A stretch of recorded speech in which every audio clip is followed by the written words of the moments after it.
Olha, a chamada taxa das blusinhas, lembra dela? Foi apontada como o maior erro do governo Lula até agora, segundo a pesquisa Latam Pulse Brasil. Esse levantamento da Atlas Intel, feito em parceria com a Bloomberg, mostra que 62% dos brasileiros reprovam o imposto sobre as compras internacionais de até $50.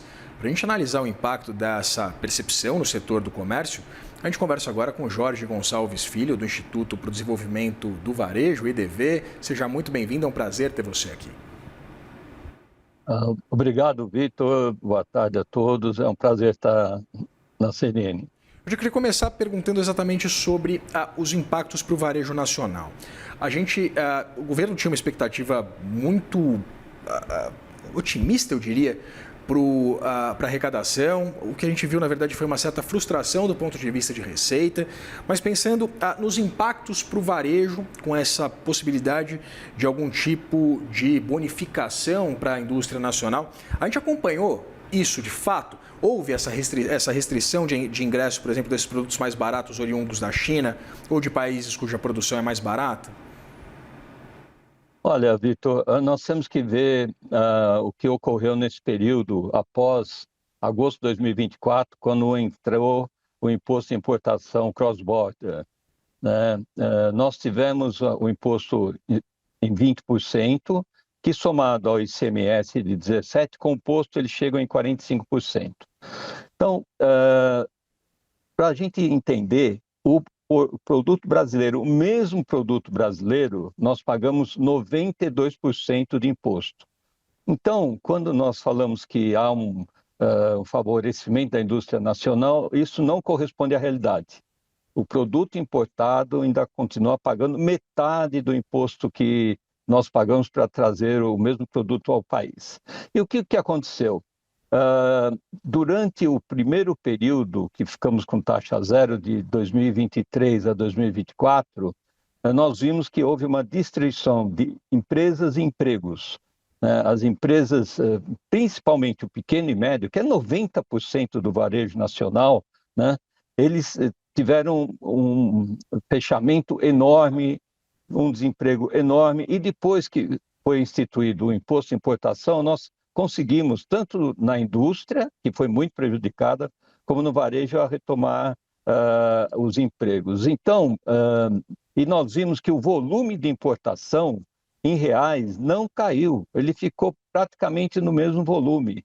Então, essa questão de que houve um impacto grande, na verdade, não. Na verdade, a indústria nacional, o varejo nacional, fez um trabalho de casa, ele se tornou bem mais competitivo, ele tem oferecido produtos de qualidade, com certificação e por um preço que é acessível a todas as classes sociais.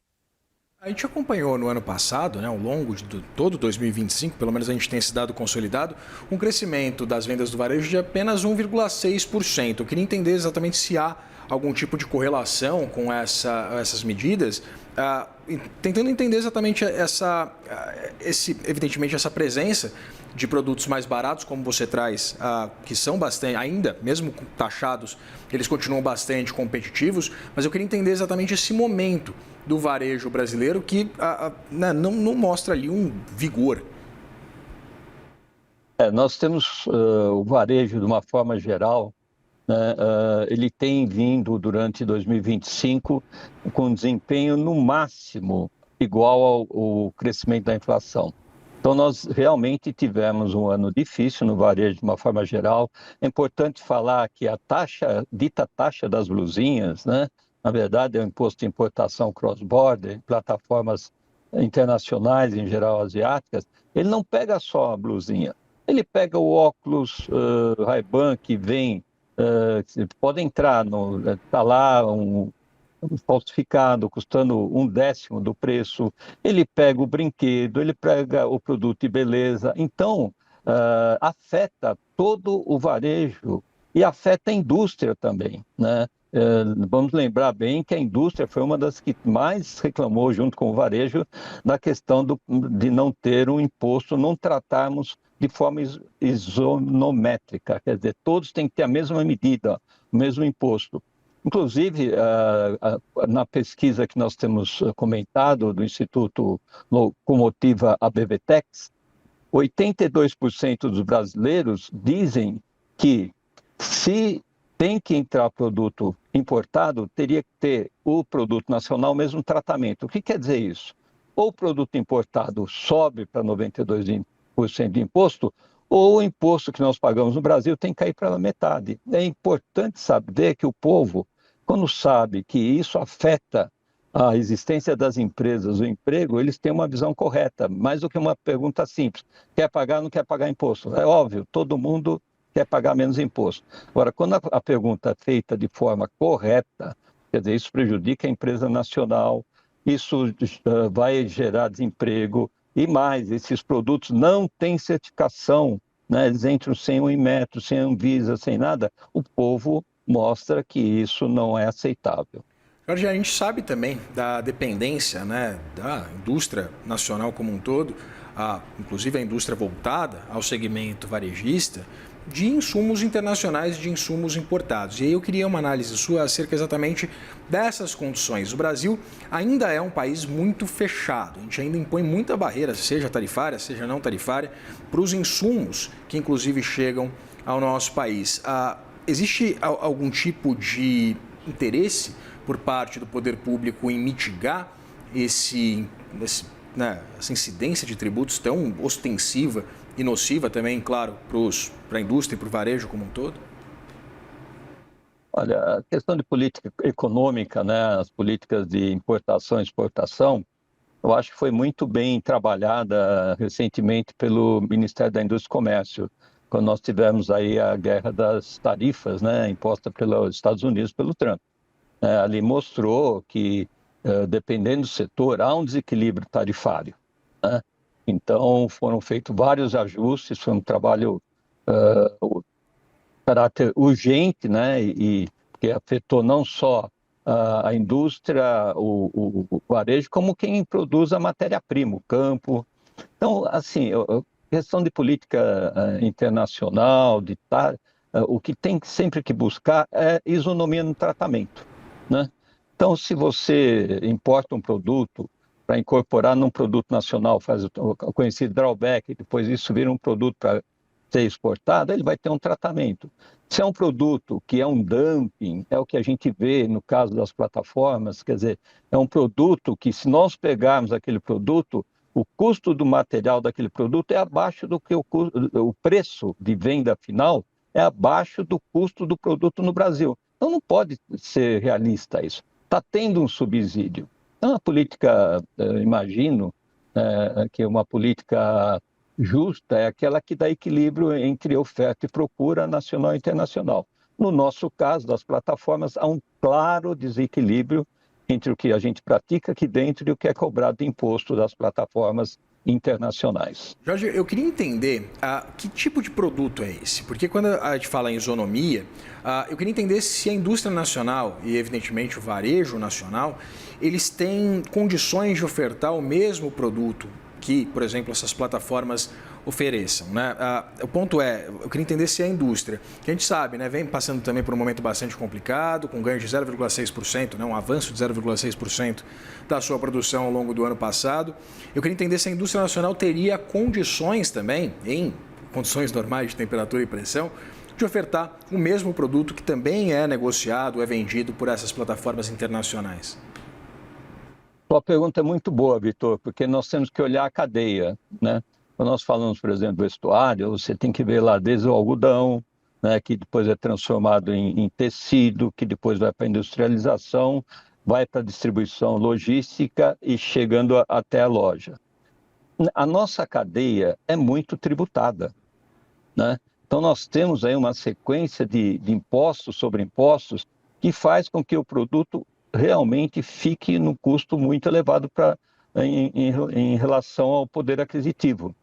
Então, eu acho que a questão não está na capacidade de produzir, na tecnologia. O Brasil é um país que sempre está se atualizando na tecnologia, na logística, na oferta, mas sim na cadeia, que é muito cara. Quer dizer, se a gente pegar todo o desenvolvimento de um produto, há uma incidência muito grande. Temos aí uma perspectiva de melhora com a reforma tributária, onde os impostos não serão cumulativos, né? Então, a gente espera que isso venha a mudar com o tempo. Mesmo porque, como você disse, se você olhar os resultados das empresas, em especial varejo, são resultados muito pequenos. Quer dizer, o varejo e muitas indústrias já estão trabalhando no limite da sua capacidade de reinvestir, de poder manter a atividade em dia. E o que pode acontecer, se tem sido comentado aí um retorno a zero, né? Seria piorar a desigualdade tributária frente ao produto nacional, é que isso vai prejudicar o emprego imediato para quem é pequeno. A gente teve naquela época do zero várias instituições de pequeno porte, de lojistas, quiosques que tiveram que fechar, né? E vai prejudicar no médio e longo prazo os investimentos. Então, realmente existe a necessidade aí não é proteção, né? É equidade tributária, mesmo tratamento. Eu acho que aí o país, o ambiente de negócio tem capacidade de competir junto com o que vem de fora, com o que é importado. É muito interessante esse cenário que você traça, né? A gente tem um cenário de juro bastante elevado, um cenário de um endividamento das famílias também que é bastante preocupante. E eu queria entender exatamente a elasticidade dos principais insumos varejistas, né, daquilo que a gente está olhando. Você falou, por exemplo, sobre vestuário. Eu queria entender essa correlação, claro, entre juro elevado, endividamento em alta, e essa possibilidade de um enfoque maior, né, de uma preocupação do consumidor, por exemplo, de comprar alimentos e não necessariamente comprar roupas quando a situação aperta um pouquinho mais. Eu queria entender exatamente um cenário um pouco mais macro, como é que está essa situação, dado um cenário que a gente tem um desemprego bastante baixo aqui no Brasil também, né? Então, é muito interessante, Vitor, porque nós temos um juros, hoje o Selic é 14,75, que dá um juros real de 10%, em torno de 10%, é um juro impraticável, né? Se você pega o balanço das companhias abertas, que aí você pode fazer análise, você vê que o valor de pagamento da dívida, né, as companhias que têm empréstimos, é quase metade do valor que gasta com o pessoal.